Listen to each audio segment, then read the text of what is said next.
Bonjour tout le monde, bienvenue à la Société des Jeux. On se revoit aujourd'hui pour le déballage du jeu Explore It, The Forest of Adrimont. Il s'agit du deuxième volet de l'épopée Explore It, le premier ayant été publié en 2017 par le designer Jonathan Mariucci. Il nous arrive sur Kickstarter présentement avec le troisième volet qui est The Sen of Shirax et celui-ci publié en 2019, donc on vient tout juste de le recevoir.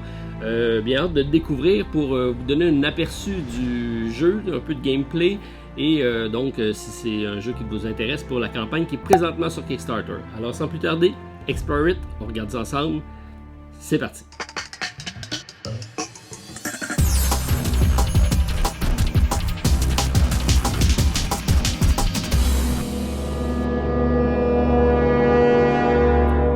Alors, Explore It, un jeu qui a vu le jour essentiellement suite à Kickstarter, donc c'est une compagnie qui a été créée uniquement pour le système de jeu Explore It. On a eu, comme on vous a dit, le premier volet, la vallée du roi déchu ou de Valley of the Dead King, ensuite The Forest of Adrimont, et le dernier en lice qui est The Sen of Shirax. Comme on voit ici, Explore It, c'est un système qui va voir le jour avec 6 volets. Il devrait y avoir 6 volets. Alors ici, on a regardé, c'est comme un livre et on voit que c'est le deuxième de la série. Donc c'est un magnifique jeu d'exploration dans un monde fantasy avec plusieurs personnalisations de personnages. Bien hâte de découvrir ceci. C'est de 1 à 6 joueurs, des parties de 60 à 180 minutes à partir de 14 ans. C'est malheureusement uniquement en anglais. Mais je tenais à vous le présenter pour vous fassiez une idée si ça peut être bon pour vous. Je sais que, chose intéressante, lors de la campagne de la deuxième saison, donc celle-ci, il y a eu sur la campagne Kickstarter un survey, donc un sondage en ligne à savoir ceux qui étaient intéressés par la traduction et différents langages qui étaient présents. Et on vous proposait donc de voter pour savoir si la traduction en espagnol, en allemand, peu importe, était des choses que vous vouliez avoir. Et le numéro 1 qui est sorti de la campagne, c'est le français. Donc, français a fini en première position de traduction devant l'allemand avec 450 votes versus 319. Donc, c'est quand même assez intéressant. Alors, ça va peut-être voir le jour éventuellement en français. Alors, commençons par ouvrir la boîte, je pense que c'est ce que tout le monde veut voir, moi le premier. Alors on regarde ça à l'intérieur. Prime abord, c'est une boîte assez pesante, donc bien garnie. Et qualité de production, au niveau de la boîte, c'est très bien. Donc belles illustrations, finima, belle qualité de boîte. Faites à noter, si on regarde ici le prix, oh, je l'ai enlevé, il était sur la pellicule, donc c'est 114$ canadiens. Le prix en boutique est nettement supérieur au prix de Kickstarter, donc si le Kickstarter vous intéresse, si c'est quoi vous intéresse, il y a une certaine économie à y aller en passant directement par Kickstarter, donc la campagne qui est présentement en cours. Ça peut être intéressant, c'est sûr que les frais de transport, mais quand même, somme toute, au bout de la ligne, c'est quand même intéressant comme prix. Alors, qu'est-ce qu'on a dans la boîte? Ici, j'ai le volume 3. Donc, il fait déjà la promotion de Sen of Shirax, tous les backers qui ont participé, donc j'imagine, à cette campagne-ci. C'est assez intéressant, donc aussitôt la campagne est sortie, numéro 2, et qu'on annonce la numéro 3. Alors, aspect intéressant, donc on fonctionne avec des crayons, des marqueurs, puisqu'on va obtenir des statistiques, donc c'est toutes des composantes qu'on peut effacer. Alors ça, c'est assez bien. Ici, on a le livre de règles, donc le rulebook. C'est un petit livre, c'est pratique, ça se traîne sur le coin de la table pour pouvoir consulter. Par contre, ça fait qu'il y a pas mal de pages, 65 pages, 85 pages. Ok, mais c'est quand même bien illustré de ce que j'ai pu voir, donc c'est une belle qualité de production. Ça, c'est super. Ce qui fait donc l'introduction, le setup. On ne passera pas en revue toutes les pages, mais on va quand même le feuilleter rapidement. Donc ici, on a le setup du board game. Ça fait un très beau résultat sur le plateau lorsque tout est installé. C'est un beau jeu d'exploration avec une map à la Tolkien. Donc, bien hâte de voir tout ça. Alors, on a les combat mats. On va vous montrer les composantes. Je pense que c'est ce qui va être le mieux. Alors, L'index, c'est toujours apprécié, donc avec les références de chacune des pages, un petit aide-mémoire à la fin, donc belle qualité de production, beaucoup de pages par contre, on va voir qu'est-ce que ça dit. Ici on a le storybook, parce que c'est quand même un storytelling, ça c'est assez intéressant. Alors on va avoir des histoires qui vont se raconter donc au fil de l'aventure, puisque tout ça se déroule dans une série d'aventures. Alors ici, on a la table des matières, donc on a certaines localisations du board. On a des événements de circonstances, on a les différents boss. Donc, assez intriguant tout ça. Les items. Donc, un des points forts du jeu. Les illustrations, c'est vraiment de très, très haute qualité. Ça, c'est assez bien. Puis on a quand même des personnages, ici des géants des bois. Là, cette aventure-ci se passe essentiellement dans les bois. Mais regardez ici, c'est comme c'est de toute beauté. Donc, cet aspect-là est bien réussi. On a ici la map. Avec les différents lieux qu'on va pouvoir visiter. Les fameux boss.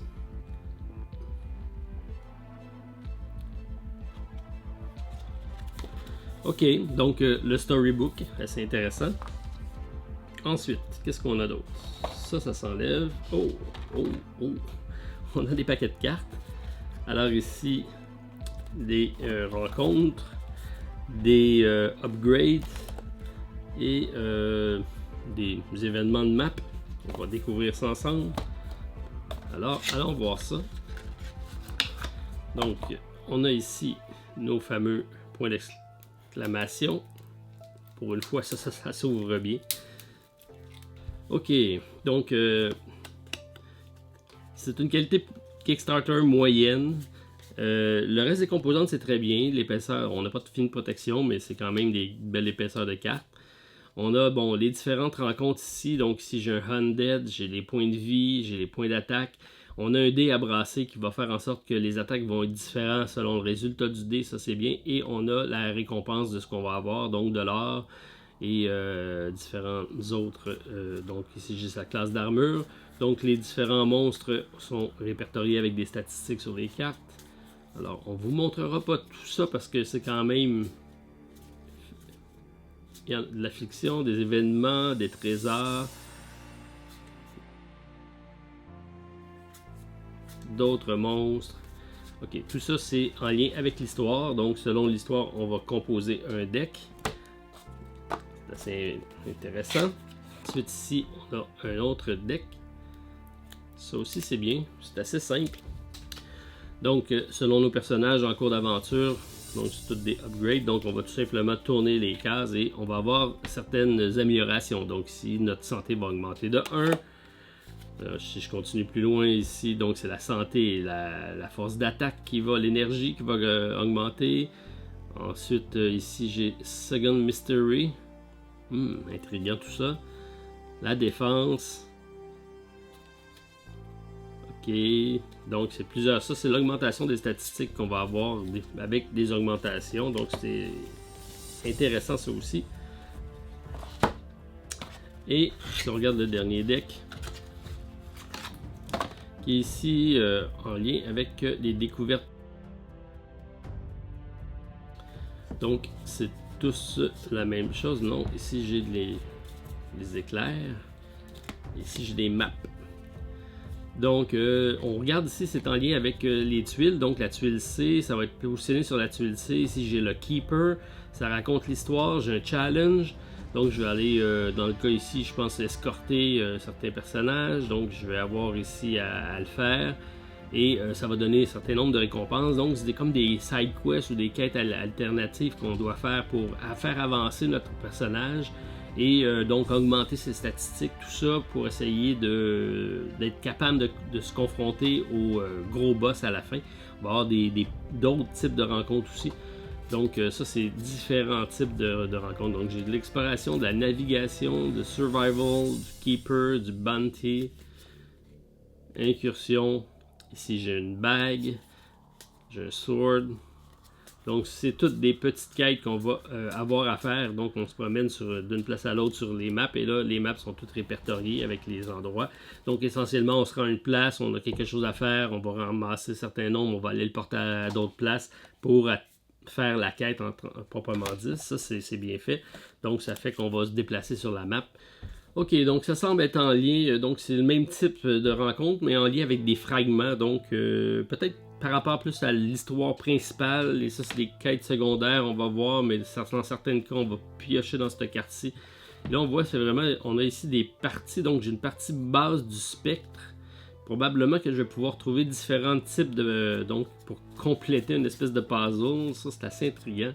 Oui, on a ici, regardez, la même image, donc la figurine, qui va être séparée en 3 morceaux, donc je vais devoir la récupérer à certains endroits sur la map probablement, et un coup je vais avoir réussi à mettre ça ensemble, je vais avoir un super artefact. Alors bien hâte de voir ça, ça aussi c'est assez bien fait. On a ici nos plateaux, donc regardez les images quand même assez bien. Donc on a un personnage ici qui est le Solipsis. Ok. Alors, on a différentes statistiques qu'on va devoir, donc on va utiliser notre crayon et on va répertorier donc nos différents points sur chacun des personnages. Donc, ils vont avoir des chiffres qu'on va aller récupérer d'une manière quelconque avec notre livre de règles. Et ça va être donc le résultat du dé qu'on va devoir faire si on fait un jet d'habilité, donc Awakening Nightmares, c'est une attaque ici, donc c'est 4. 5, donc plus le chiffre est élevé, plus c'est bien. Et on va pouvoir aussi les améliorer, donc en dépensant un certain nombre de points. Donc ici, si je dépense 4, ben, je vais pouvoir effacer ça, tomber à 5. Et le prochain point de progression va m'en coûter 5, donc coûter de plus en plus cher pour progresser sur la charte ici. Donc c'est différentes habilités qu'on va utiliser en cours de partie pour faire certains challenges. Donc on va avoir des défis à faire et on va nous demander de brasser un certain nombre de dés selon ce qu'on va devoir effectuer comme action. Et donc nos statistiques vont être tenues de cette façon-ci.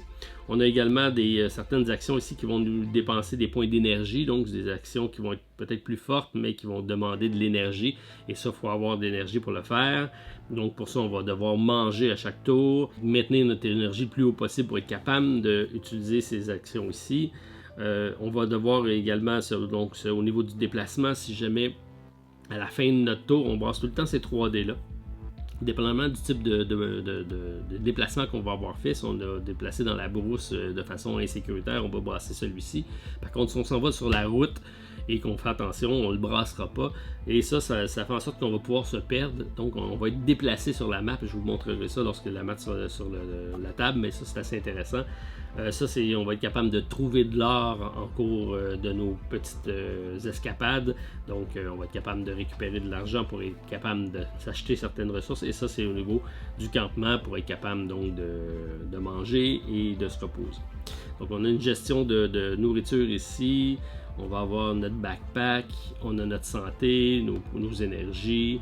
Et donc, tout ça, c'est tenu tout simplement avec un crayon effaçable. Alors, c'est réutilisable, c'est bien fait.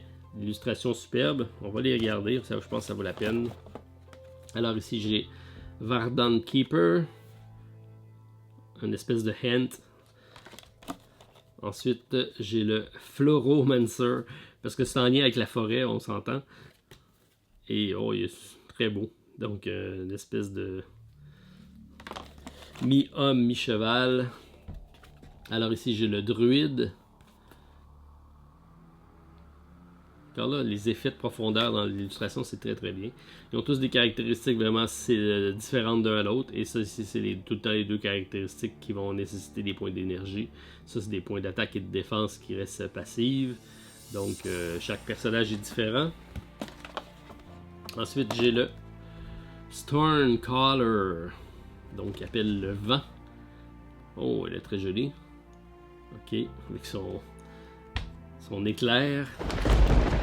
Et j'ai l'historien, donc un elfe studieux. Comme je dis, l'illustration, c'est une bonne chose. C'est le Battle Map, donc ça aussi c'est très bien fait. Donc on a toutes les conditions ici qui sont répertoriées. Donc si on est burned, qu'est-ce qui arrive. Donc ça c'est très utile, c'est une bonne chose. Et on a la carte de bataille, donc à chaque bataille on va tenir les statistiques, toujours en utilisant notre crayon. Et on va descendre les différentes statistiques pour pouvoir combattre le méchant boss. On a ici une charte aussi de progression de difficulté, ça c'est bien. Donc si on commence à facile pour les premières parties, on n'a pas de changement.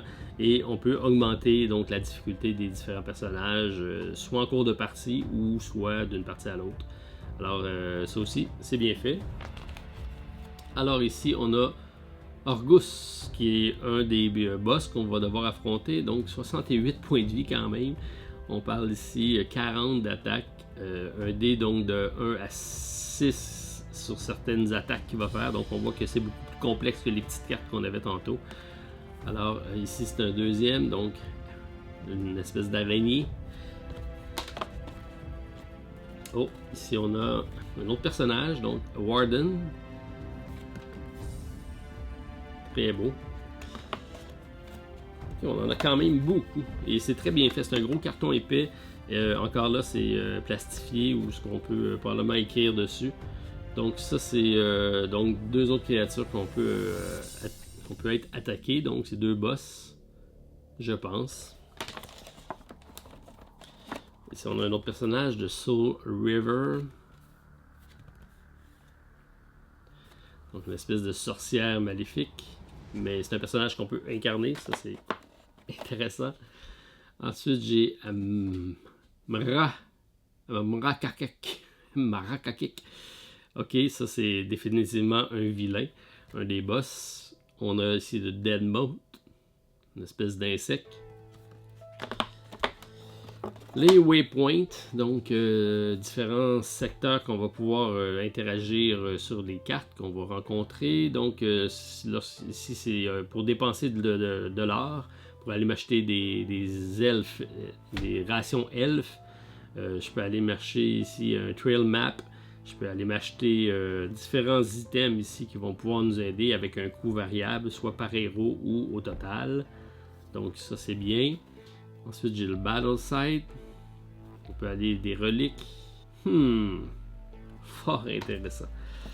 Ça aussi, c'est toujours apprécié quand c'est bien résumé comme ça. Ça c'est le game turn. Alors première chose, on a ici mouvement, skill, circonstance, event et la phase du vilain. Donc c'est toujours de la même ordre que ça procède. Donc le mouvement, c'est la première chose qu'on fait. Ça résume qu'est-ce qu'on peut faire. Un campement, caution, normal, reckless, c'est la façon de se déplacer. Et plus on se déplace rapidement et plus on va brasser de dés et plus ça va nous affecter négativement. Ensuite j'ai les skills, donc c'est les fameuses dés qu'on va brasser ici. Donc on a la navigation, l'exploration et le survival. Et encore là ça dépend des chiffres qu'on a, il faut toujours brasser égal ou inférieur au chiffre. Donc notre chiffre est haut, plus c'est facile. Et ici c'est ce que je vous disais, là, lorsque notre navigation est déficiente, on va brasser un dé et on va se déplacer. Pas nécessairement à l'endroit qu'on voulait, donc on va se déplacer soit d'une case tout autour de la case où ce qu'on est, donc ça peut certaines fois nous désavantager grandement, donc on va se perdre. Ok, ça c'est bien fait. On en a encore, c'est quand même impressionnant. Alors ici j'ai le Elemental enragé et j'ai Adrimon qui est notre gros boss final qu'on va devoir affronter. Donc c'est une espèce de sorcière de la forêt. Et c'est le fameux personnage qui va se déplacer, je pense, sur la map et qu'on va devoir affronter.